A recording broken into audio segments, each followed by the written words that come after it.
আসসালামু আলাইকুম। কেমন আছেন সবাই? আশা করি আমার প্রিয় ভাই-বোনেরা অনেক বেশি ভালো আছেন। দারুণ এক রোলের রেসিপি নিয়ে হাজির হয়েছি। আশা করি সবার কাছে অনেক বেশি ভালো লাগবে। যদি ভালো লেগে যায় তাহলে কিন্তু শুরু থেকে শেষ অবধি আমার চ্যানেলের সাথেই থাকতে হবে।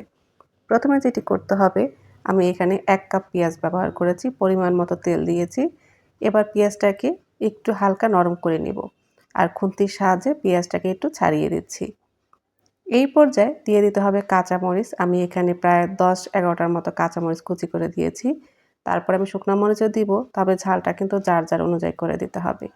এবার পেঁয়াজ কাঁচামরিচটাকে ভালো করে একটু নরম করে তারপর দিয়ে দিতে হবে আদা বাটা। আমি এখানে ১.৫ চামচের মতো আদা বাটা ব্যবহার করেছি। আর ১ চামচ দিয়েছি রসুন বাটা। প্রায় ১.৫ চামচের মতো দিয়েছি শুকনো মরিচের গুঁড়া।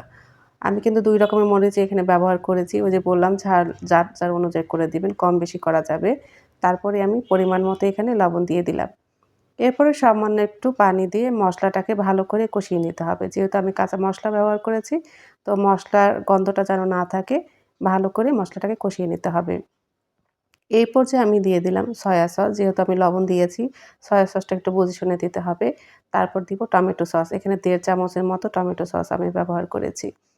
খুব ভালো করে নেড়ে-চেড়ে দিয়ে দিতে হবে মুরগির মাংস। এখানে আমি ১.৫ কাপের একটু বেশি দিয়েছি মুরগির মাংস। ১.৫ কাপের মতো যে মুরগির মাংস দিতে হবে তার কোনো কথা নেই, কম বেশিও করা যাবে। এবার মুরগির মাংসের সাথে সবকিছু ভালো করে মিশিয়ে কিছুক্ষণ আমি রান্না করে নিব। এরপরে দিয়ে দিতে হবে সবজি। সবজির মধ্যে আমি ১ম এ যেটা দেব সেটা হচ্ছে ফুলকপি এবং গাজর। ২ টা সবজি কিন্তু একটু শক্ত টাইপের সবজি। তাই এই ২ টা সবজি কিন্তু আমি আগে ব্যবহার করব। এবার সবজিটাকে ভালো করে নেড়েচেড়ে আগের সেই মাংসের মসলার সাথে ভালো করে মিশিয়ে দিতে হবে।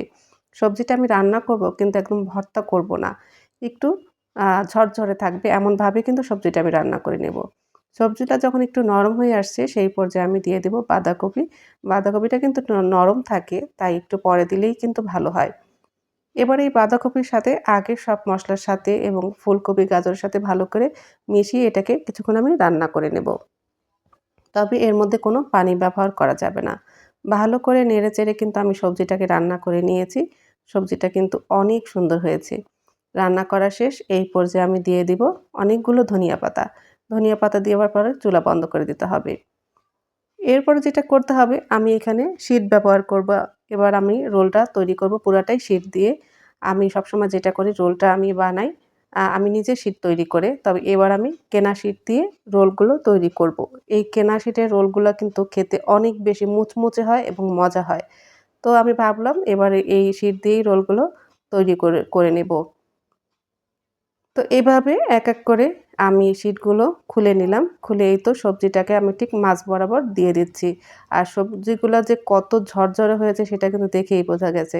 আর খেতে কিন্তু অনেক মজার হয়েছে। এরপর যেটা করতে হবে আমি আটা দিয়ে আঠা তৈরি করেছি সেটা দিয়ে এভাবে সিল করে দিতে হবে। তবে কিছুটা কিন্তু দেখেও বুঝে নিতে হবে যে কিভাবে আমি সিল করে নিচ্ছি।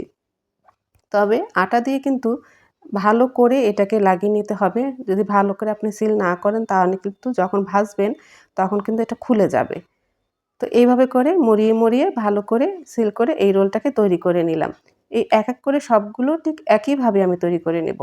যারা আমার সাথে আছেন তাদেরকে বলে দিচ্ছি আমার এই ভিডিওটা ভালো লাগলে ছোট্ট একটা লাইক দিবেন এবং আমার চ্যানেলটাকে সাবস্ক্রাইব করে আমার পাশেই থাকবেন। তো এই তো এক করে সবগুলো আমি পেঁচিয়ে আমার রোলগুলো কিন্তু আমি তৈরি করে নিয়েছি। হয়ে গেছে আমার শিটের রোল। আশা করি সবার কাছে অনেক বেশি ভালো লেগেছে। এভাবে বানিয়ে কিন্তু পুরো রমজান জুড়েই খাওয়া যাবে। আজ এই পর্যন্তই, সবাই ভালো থাকবেন।